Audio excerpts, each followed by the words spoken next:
Welcome back, you filthy exiles. So today we're looking at Searing Bond, in particular for 3.2. Now I'm just going to say this off the cuff. This is not a league starter. And I know the patch notes aren't out yet. So this is just some build testing for like a second build once you get a bit of currency, because it does require a bit of investment. But I was having a lot of fun with this build, and I've actually got a working tree, which is up to about 2.1 mil, DPS sort of thing. I do have an optimized tree, which I did pull from poe.ninja, and then I've just adjusted it a bit, mainly because I want to focus on true block this league in particular.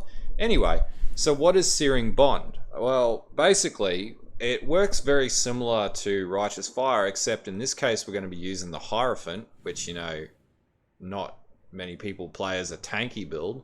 And the reason why we're using Hierophant is obviously we're using totems. So fundamentally, Searing Bond, you cast your totems and they link together with Searing Bond, and then you scale this out with burn damage, for example. So if we go into a map, I'll give you a bit of an idea of what this looks like. Okay, so to give you a bit of an idea of what this looks like, we're just going to run a T12 map. Main reason, I haven't fully leveled my Searing Bond up. Now I do have like an Ashes of the Stars and whatever on this version. This is like really trash gear on this, by the way. I haven't really invested it into anything significant here. A lot of the gem scaling for this build, and I'll talk about after I show you what it looks like, how this works, but a lot of the scaling and damage comes from the gem levels on this build. So I'll run you through a T11 map, red tier map. As is, it's pretty janky, and it's nowhere near the damage output because nothing's leveled up and everything's very like just trash bag gear. But it'll give you an idea of what it looks like, because it just looks like a hell of a lot of fun. I'll just turn this audio down so it doesn't reverberate through whatever. There we go. So I didn't initially think this would be as cool as what it looks, but it really is. So we basically just drop this down, and then because we're running max block and we're running Aegis Aurora, which is why this is not a league starter build, it sort of just minces enemies. And there's a little bit of stuttering because I'm running a different rig setup, so excuse that. So basically, you just link up your totems. It just burns shit, including enemies. And yeah, it's just good old-fashioned walk through, tank everything fun. You just drop your totems in front of you. It'll link up with you and the other totems. You can pretty much do most content, and we get to a high point of like 2.2 mil burning dot, or burn damage if you want to call it that. So fundamentally, if you've got experience with Righteous Fire, this works very similarly to how Righteous Fire works. Just completely unique in the approach. And of course, it went the wrong way. So yeah, we just sort of blast through enemies. You just run around and let the Searing Bond just kill everything. We'll just try and get this to the boss. And obviously, being max block, this is running Purity of Elements as well, so it's got every ailment immunity. It stacks a shitload of auras, so we've got that on our side with this. Let's cram through here. I actually really just like the playstyle. I think it's super chill, and I think it can be this is nowhere near as tanky as it can be. Once it's scaled up a hell of a lot better, it can be super tanky.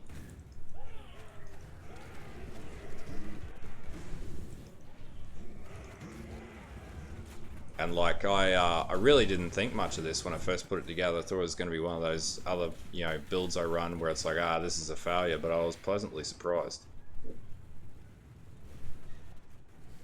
So we'll just smash through this. As you can see, like, this is a red tier map. Now there's a bit of investment into just the gear that's on this just as a test pilot. So fundamentally, when you get to bosses, you just stack that behind the boss and just let it do its thing, and then you just face tank the boss. And the boss will burn down. Now this is only doing like about 150, 200,000 burn dot right now. Once it gets to like 2 mil, and I don't know if the beams overlap yet, then this will do significantly more damage.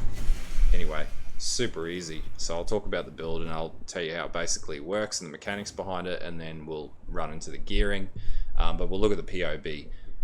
Yeah, anyway, let's get back to the hideout. Okay, so let's talk about how Searing Bond works. So, you know, this is definitely going to be my second build off next league, right? This is not going to be a league starter in any way, shape, or form, just to constantly reiterate that. So, pretty much how this currently is set up at like a really basic level. I've got pretty trash gear on this. It does use Legacy of Fury. Basically what you can see when you're running through maps is Legacy at the burn is synergized with Scorch, is sort of blowing enemies up as you run through and doing that AoE damage that you need to sort of get that bigger sort of area of effect. I'll just turn that off.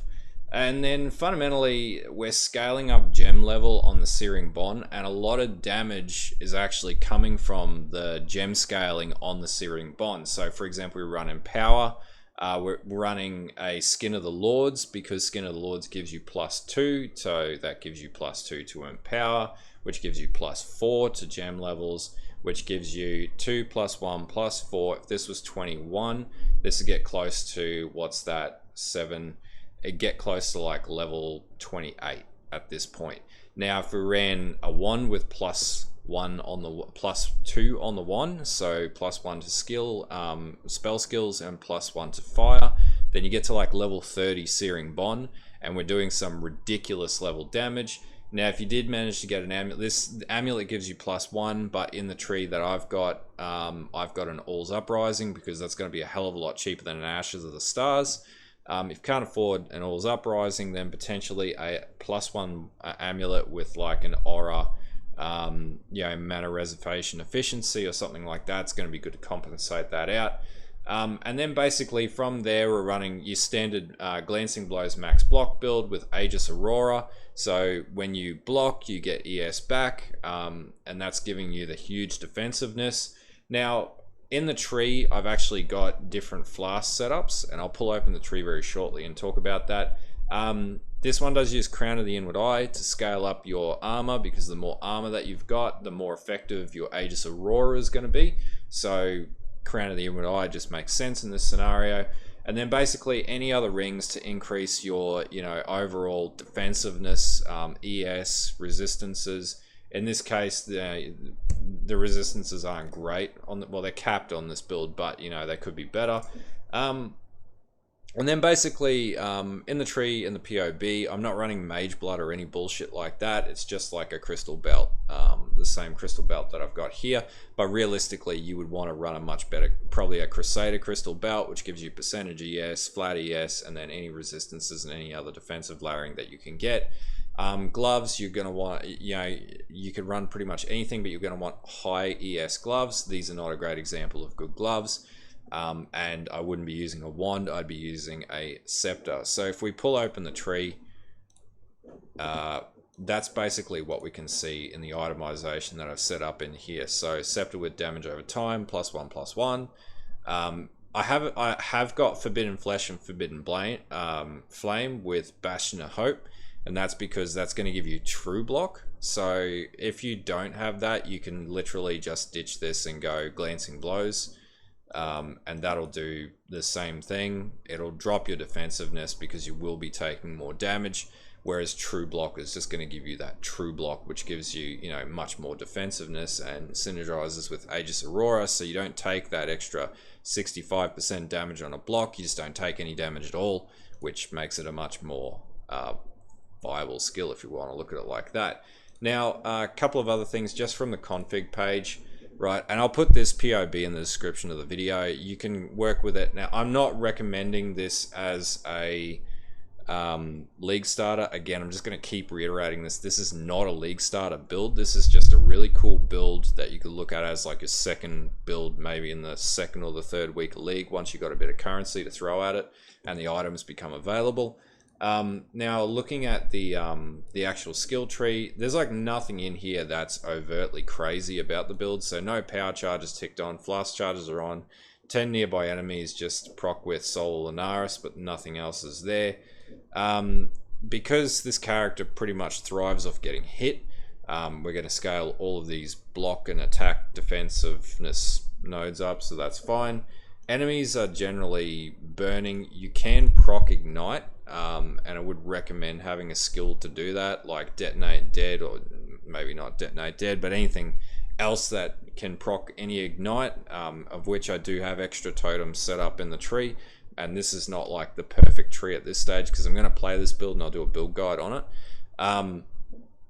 Enemies covered in ash. Now this comes from the actual tree. Because we're running max block, we can actually afford to have the fire mastery, which has 20% chance to cover enemies in ash. So that is a thing. And then basically there's nothing else really ticked. This is Guardian Pinnacle boss, so no bullshit on the tree. No adjustments to any other damage modifiers, so it's all pretty kosher and above board. I'll talk about the gearing in the next section of the video and go through it more specifically, but I just want to go through the overall mechanic. Now the other thing to mention here too is with Searing Bond, you actually want Phantasmal, and the reason why you want Phantasmal is you 2 more Searing Bond Totems, so you can have 6 Searing Bond Totems without having to run additional totems. So this makes Searing Bond even more appealing because then you can just stack up like 6 totems and do a shitload of damage to an enemy.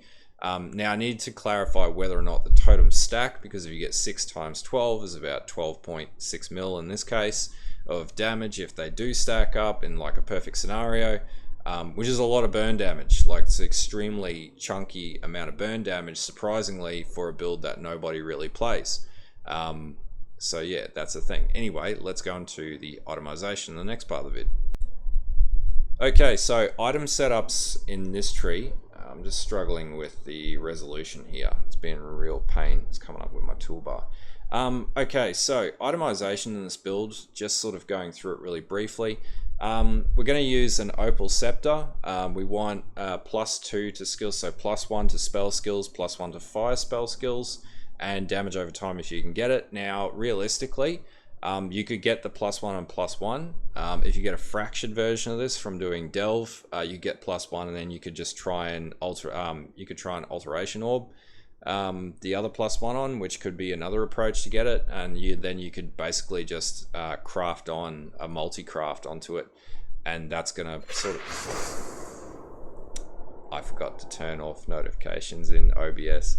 Sorry, working remote and not having everything set up is not great. But thanks for the sub, Don.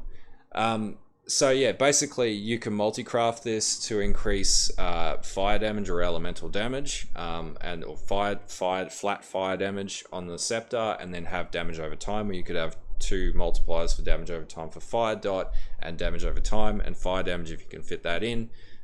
That's what my recommendation for crafting onto the scepter would be. Ideally, even better, have a cast spell automatically when you cast another spell, like Searing Bond or whatever, and then that's going to allow you to cast something to proc ignite, like Armageddon brand automatically or something. Oh, actually, no, sorry, bad use of words, not a brand skill, but any other skill that will proc ignite, or another totem potentially. No, actually that's not going to work, so scrap what I just said there. I'm riffing a little bit. Aegis Aurora is a given. You sort of need it for this build. That's why I'm saying this is definitely not a bloody league starter, because this is going to be expensive again in league, because they're so sparse at the or scarce at the start of a league start. So bear that in mind. Same with Crown of the Inward Eye. This one's not going to be forthcomingly available at the start of league, so this will be once people start farming Cyrus. This is max rolled with determination as well, so it's a really good rolled item. You know, if you get anything close to this, you'll do well. Skin of the Lords. Ideally with Skin of the Lords, you actually want a 3 blue, 3 red, because what's not in the skill tree in what the video I showed you is burning damage, the actual burning damage support, which gives you another +1 to gem skill level, or gem skill level. So that's also something that you need to make sure you get right off the cuff, because you can't change the socket colors. Now, as far as the node that's on the Skin of the Lords, just make sure it doesn't impact your ability to fundamentally be a low life ES character. So you know, you could, I think you can get rolls with like Ancestral Bond, which is what you need on this tree for it to actually work. Otherwise, try and get like Zealot's Oath or something like that, but that's pretty much it for the body armor. Now, if we double crop this, we could potentially get even more damage out of this build, because what you'll notice is as you increase the level of this, the damage goes up pretty significantly. So yeah, there is that. Now, talking about gloves, as I said, high ES gloves that deal with resistances is ideal. These gloves are not ideal, but just a starting base to get you started. Legacy of Fury, absolute need for this build. You can't really play this build without it. All's Uprising, as I said, I changed the tree slightly so that you wouldn't have to need an Ashes, and All's is a much more approachable item and probably much easier to get a Malevolence roll. It's probably like 12 Divine or something like that, and that's more achievable than like 40 or 50 Divine, which is what an Ashes is worth. It'll drop you one gem level, but it's much easier to get, and it will still give you the defensiveness stats that you need. Intelligence, 18% increased energy shield, which is going to do more for your build from a defense layering sort of scenario. Rings, these rings are not optimum, and I'll leave it up to you. Like, this is really just a very quick guide to give you an idea of how to play Searing Bond, but I'm not going to give you everything until I actually figure it out myself to optimize the build much further to where it is now. Same with the belt. This can be any belt that you want it to be. You know, use your imagination pretty much. Now, flasks here, I've got Quicksilver, I have a Sapphire, Topaz, and Ruby flask that I'm going to have constantly popping, and I'm thinking about having it set up so that I run one of the vanity jewels, so that I can have flask constantly generating flask charges and having constant uptime with flask. I haven't really fleshed that out yet, but I might do that, which would be pretty cool, because it would mean you'd just have constant damage reduction on these and you'd be so damn tanky you'll just almost never die. Same with having a granite flask as well. Obviously a much better rolled granite flask, and you can't have that gain 5 charges roll anymore when you take a hit, but you'd want on hit flasks as well. Now, I do have Bastion of Hope on Forbidden Flesh and Forbidden Flame. That's to max out True Block, and as I said, if you can't get these, and these aren't going to be cheap, you know, especially at the start of league, so if you can't get these efficiently, then you know you can roll without these. Realistically, it's just going to drop your attack block down to 38%, but yeah, we can sort of compensate for that when we get to that. So that's just something that I'll need to work around. We could run replica. There's a jewel that we can run replica versions of that increases attack block, or we can just go to Glancing Blows and run Glancing Blows and then max out other defenses and increase armor and things like that. But if we can get this is like optimum. Now, the tree that I've got, which is like purely optimized, and this one is one that I pull, is actually like 3.8 mil DPS, and it's got like, you know, pretty crazy gear, melting of the flesh and whatever. It's much less approachable, so yeah, just keep that in mind. But I'll provide this tree as well, and this is like your ultimate target tree to get to. Now, my version of the tree doesn't use Glancing Blows like this one does. My version of the tree really focuses on True Block at less damage, but True Block because you're basically unkillable when True Block procs. But yeah, that's pretty much the other tree that I've got there. So I'll talk about the skill gem setup next. Okay, skill gems in this are really ad hoc right now because I haven't really leveled this up very well, because I was running a bit of a test pilot. So I'll just talk about the skills that I have been running in the tree that I've got here. So in Searing Bond, I'm running Efficacy, Awaken Burning Damage, Empower. Ideally you want like Awaken Empower, level 5, but that's really expensive. So, you know, level 4 Empower, that's still going to be expensive, but if you can get it, even better. Awaken Elemental Focus, this gives you +1 to skill gems as well as Awaken Burning Damage, so it's just increasing Searing Bond more, and Awaken Controlled Destruction as well. And that pretty much is the setup that you want to run to maximize the gem level for Searing Bond. Now, auras, I do have purity of elements. There's enlighten in every setup on this build too. Again, just meaning this build is not cheap, but it may be much more approachable with the way that the manifesto is indicating the changes to the Maven empowered bosses. So we might have a high chance of dropping enlightens and stuff like that. I am running Tempest Shield on my version, purity of elements, malevolence, determination, and that's in my weapon slots. And then I do have like Molten Shell in this. I do have a secondary totem setup which has combustion, and this is mainly to proc ignite. So it runs spell totems, because when you run Ancestral Bond you can't run any other spells. You can't cast and proc any ailments off them. So this does Scorching Ray and Body Swap, which then procs combustion with a single spell totem.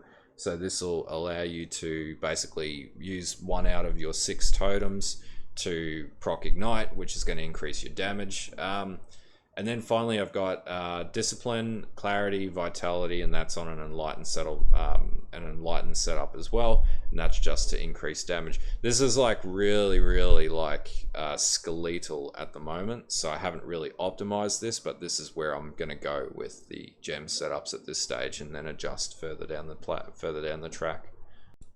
Okay, so with the tree, and we got to start here at the Hierophant. So this is a Hierophant, and when we're running this tree, we definitely want to go down and pick up these block nodes. We want to come back up. Now, initially when you're leveling this, you'll probably run Glancing Blows until you can get the Forbidden Flame and Forbidden Flesh, just because you need that max block for this to work, especially with Aegis Aurora. Then we come up, we grab the Jewel Socket here. We want to get Holy Dominion, Light of Divinity, and then we want to get Faith and Steel, and we want to pick up this Defend with 120% armor, because it's going to give you more defense, obviously. We'll come up and grab Safeguard. We want to try and, if we're going to go True Block, we want to get as many bloody block nodes as we can. So this is one way of doing that with Safeguard. And then 3% increased attack damage. That's actually, we don't want that. We want spell damage. That's going to increase the spell damage. And then we come up and get Insightfulness. Then we would roll up, we get Zealot's Oath after we get our Chaos Inoculation, so you wouldn't get that initially straight up. Then you roll through, pick up the spell block nodes and get Arcane Guarding, down to Holy Fire, down to Primal Manifestation, because we want to buff up totems. We do want the increased totem placement range, because we really rely on placing totems ahead of enemies. And then Ancestral Bond, so we get 1 totem, but we no longer are able to self-cast skills. And then obviously Sovereignty. And then we come back down, we want to pick up all these Breath of Flames, Heart of Flames nodes, and we definitely want this 20% chance to cover enemies in ashes when we get hit, because that's going to proc when we block. Then we come up, we're going to grab the Utmost Intelligence, because this is going to increase our overall ES. Now I've picked up Essence Surge, and then Wicked Ward, because I really like Wicked Ward on ES characters in particular. Now, with the changes to the tree, potentially Doomsday is going to change, and that might be Malediction, and it might be worth running that if we can proc Curses. And then we come down, pick up CI, we want to get Arcane Sanctuary, again, just going for those block nodes. And then we'll come down and pick Influence, come down and get some Dexterity, and then we'll finish up getting Snow Forged, Leth Shade, because this is going to decrease the effect of dot on this build, because this build needs to be fucking tanky for this to work. And then we're going to get Growth and Decay. Now I'm missing some, we do have Acrimony as well. That's pretty much it for the tree, and then the sequence on the actual Ascendancy, we're going to go with picking up Pursuit of Faith, Ritual Awakening, Divine Guidance third, and then we're going to get Sanctuary of Thought, which is going to increase our defensiveness and decrease our cost of casting pretty significantly. That's about it. This tree is set at level 96, so it's not a 100 tree or anything like that. I don't have a leveling guide for this currently, because I haven't played this build actively in League. I've just tested it from what you can see. So yeah, that's pretty much where the tree's at. Okay, so overall... Yeah, okay, Templar. Overall thoughts on this build. This is probably going to be the second build I run for the League, because I want to play something crazily different that I've never touched before. Now, Will this be trumped out by a new skill? Just depends on what comes out in the patch notes. Obviously, patch notes aren't out, so this is not me advocating for a build to play. Nextly, you need to play this. This isn't like ballista totems or whatever the hell it was. You know, I'm not going to say like, hey, this is the new sleeper meta. No, it's not. This is just something really different, really interesting, and nobody's really playing it. And it could be really cool, but needs a little bit of investment. It's not a league starter. It's a second build that you'll play during the league just for some fun. Where can this go? I'm pretty confident this can take out most content in the game, because you can scale it up. Like if you put a mage blood on this, this becomes almost unkillable. So I reckon that this could be something really worth playing if you just want a really chill build, if you just want to watch Netflix on the side or like anime or something like that, and you want something you don't have to constantly monitor and you just drop totems around you, it just kills everything, then this is the build for you. And if you've played Righteous Fire, this could be something really different so that you're not constantly playing RF every single league. Though I'll probably end up recommending RF and league starter videos. But anyway, if this gives you an idea of something to play during league, drop me a like, drop me a sub. Follow my Twitch because I'm multicasting these days on both Twitch and YouTube at the same time. I am working remote at the moment, so I'm trying to get videos out. I've just got really slow internet, so uploading is a bit problematic. But anyway, until next time, until obviously we got some videos coming out in the next few days based on all the new content and all the new updates and patch notes coming out. So keep an eye on the channel for that. But yeah, I'll leave you guys to it and have a good one.